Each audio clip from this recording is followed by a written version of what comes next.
to show you guys how to make a sick metal guitar tone using the Line 6 Helix software. Come on, let's go.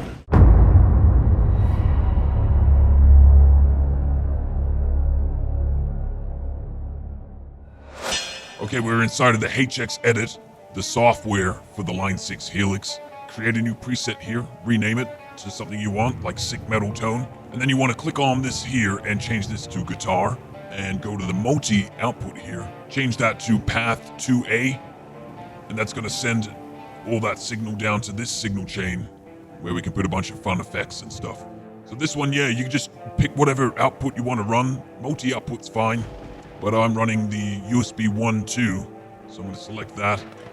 And if I have a strum here, we got some sound coming through. That's great.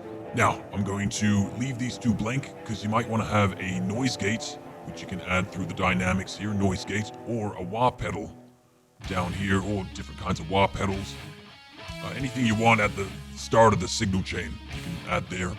So I'm going to start over here with distortion. I'm going to pick a distortion pedal. I'm going to go with the Hedgehog D9, and I'm just going to pop the gain right down to 1.5. The tone to match it. Now on this next one, we want to go choose an amp. Lots of different kinds of amps we can choose from. You can even choose an amp and cab combo if you want to. My favorite amps are down here. You got some nice ones. The Cali, the Archetype, PV Panama, which is like basically a PV. The Rev. As of recent though, my favorite one's been the Line 6 Badonk. And I chose this one purely because of the name, but it ended up being really good. So we can select that. And straight away, you can hear all the static, all the noise. That's because we don't have a noise gate. You can add one here if you want to, but what I like to do, just go to the guitar here and just turn on the input gate there. So on, off, it's just a nice little noise gate. Kind of frees up some space if you want to use a different effect here. You at least have a noise gate right at the start there. So cool, we have the amp and the distortion pedal. And it's just a wall of sound. Hell yeah.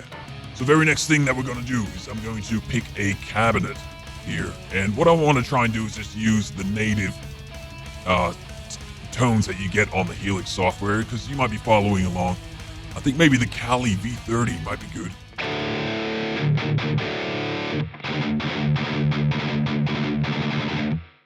Yeah, it's not too bad. Okay, so I'm going to drag this cab down to here. Because what I want to do is I want to actually add a little bit of a delay here. And then copy this cabinet over here too. So Control-C to copy. Control-V, we're going to paste it there as well. And so what's going to happen is we're going to have a delay here. Just to delay the sound a little bit and kind of give that kind of stereo feel. Kind of fill out the tone a little bit, if you know what I mean. We're going to go to delay. Just going to add a simple delay of maybe just like 30 milliseconds. Nothing too crazy. Okay, sweet. So in the amp here, I'm just going to bring down the drive to about maybe like 4.5 or so. The bass, you can bring that down to maybe like 2.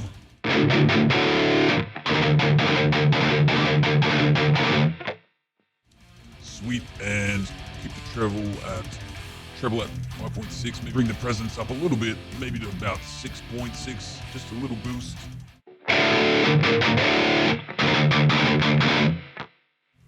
Channel volume can stay there. Master at 5, that's okay. So the depth, let's try increasing it.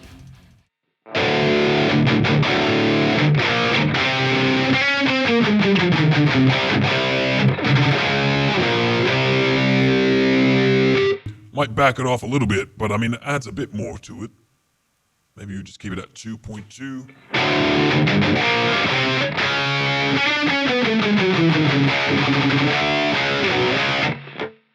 And now the sag here, I believe the sag is how much of your nutsack or your tits you want in the mix.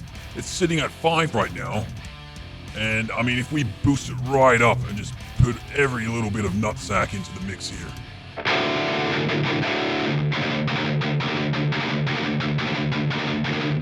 The tone has become a lot more saggier. Yeah, I mean, we're operating at, it says 9.7. That probably means like 97 years of sag. And I mean, if you don't have any nuts at all, I mean, you just turn it off. And it just sounds like shit. Like, I mean, you gotta have a bit of sag. That was sitting at 5, which I think might be a nice balanced value.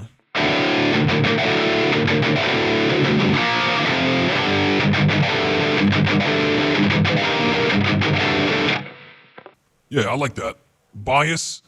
I have no fucking idea what bias and bias X means, but I mean, let's check it out. Let's take away bias a little bit.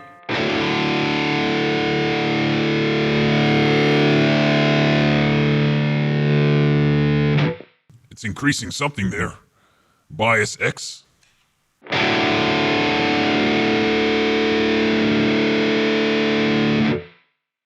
I might just keep those values at 5. I don't really want to fuck around with that. Sweet, it's sounding pretty good. Needs a little bit of cleaning up. And we might be able to do that here in the cabinet now. So we got these low cuts and high cuts going on here. Let's have a look. And I mean, you can change your microphone too. You got a 160 ribbon, 57 dynamic. I think the 57s are pretty good.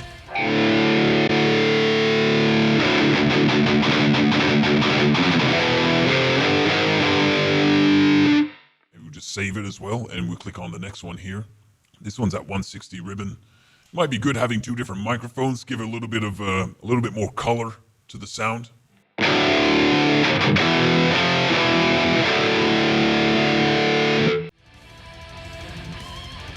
have that there, so that chain should now go all the way around. And we got 2 spots, we can chuck some stuff here. So yeah, I'm just gonna keep this real simple. We're gonna get a simple EQ in here. So low gain, -3 dB, I think that'll be okay. The troubling frequency a lot in the mid-range, I think is around the 450 mark. So we're gonna change that to the frequency there. We're gonna bring that down as well. Maybe just 3 decibels, just to get rid of some of that mud.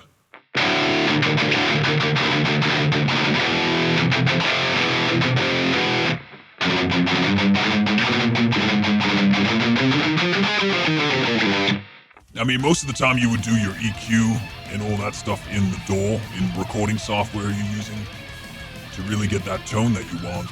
But I mean, if you're gonna use this on a stage, in a live show, or on a live stream or something, you can dial in your EQ and get your tone really nice just from in here, you know? I'm gonna bring that high gain up to, maybe just up to like 0.5. Have a listen to that.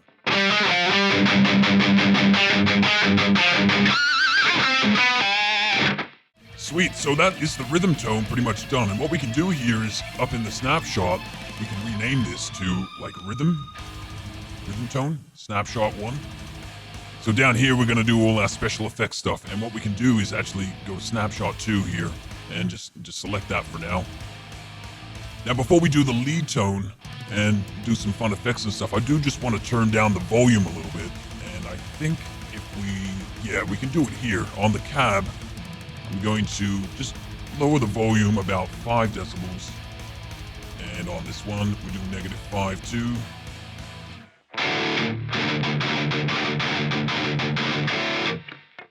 And I mean, you can just boost that if you need some more volume. Sweet, so now on the lead tone, we want to add maybe like a simple delay here. And on the next one, we're going to add a reverb. I think I like the double tank one. I'm just gonna bring the decay up a bit more to 7.5. The mix is at 20%. There's no pre-delay.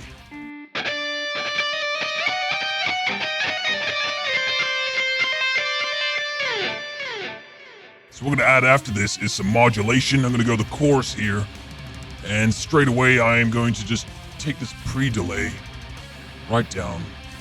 Maybe we'll have 1 in there. And maybe bring the mix down to about 25%.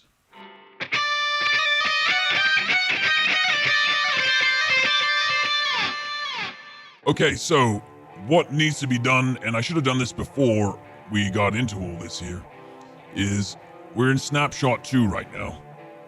And I'm gonna rename this to lead. And so when we save it, it's gonna save it to that snapshot. But what we want to do is probably get rid of this delay here. So this delay is just to kind of separate these cabinets a little bit. But on the lead tone, we can replace this delay with this delay. So I'm going to turn that off and then save it. And you'll see, right? So you can see it's kind of grayed out there.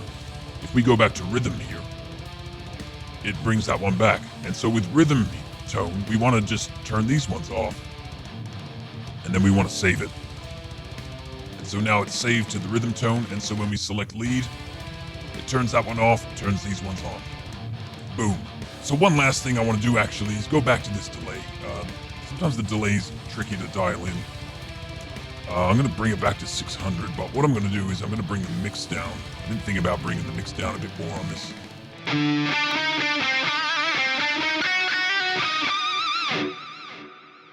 That's a bit nicer, hell yeah. And if you want to add a flanger tone as well, you know, you can just go to this next one here and go modulation. And it should be here somewhere, maybe gray flanger, I think it is.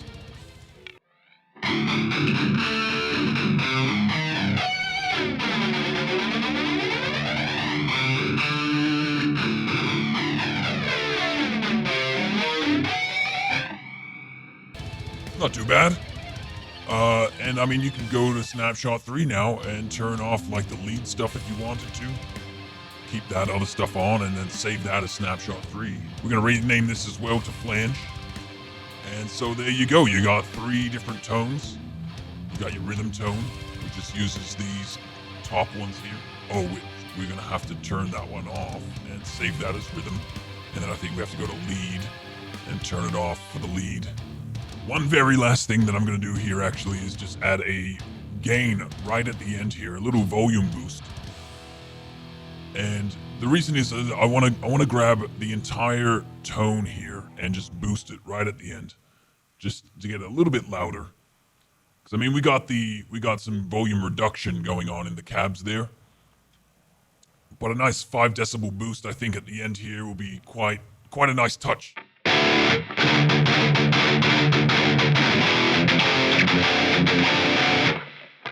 So when you bring this into a DAW, it's kind of nice and loud. And I mean, you can easily just turn it off if it's too much.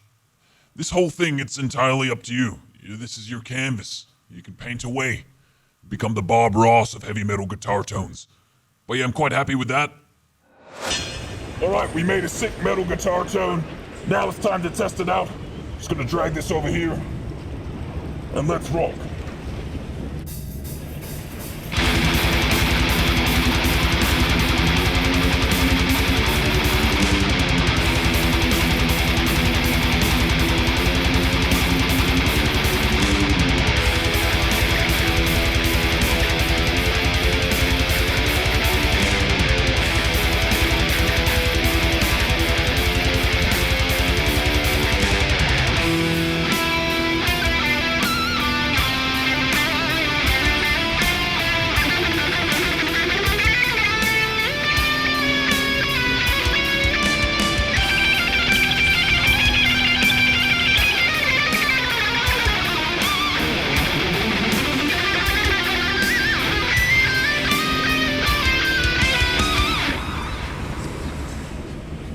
All right, there we go.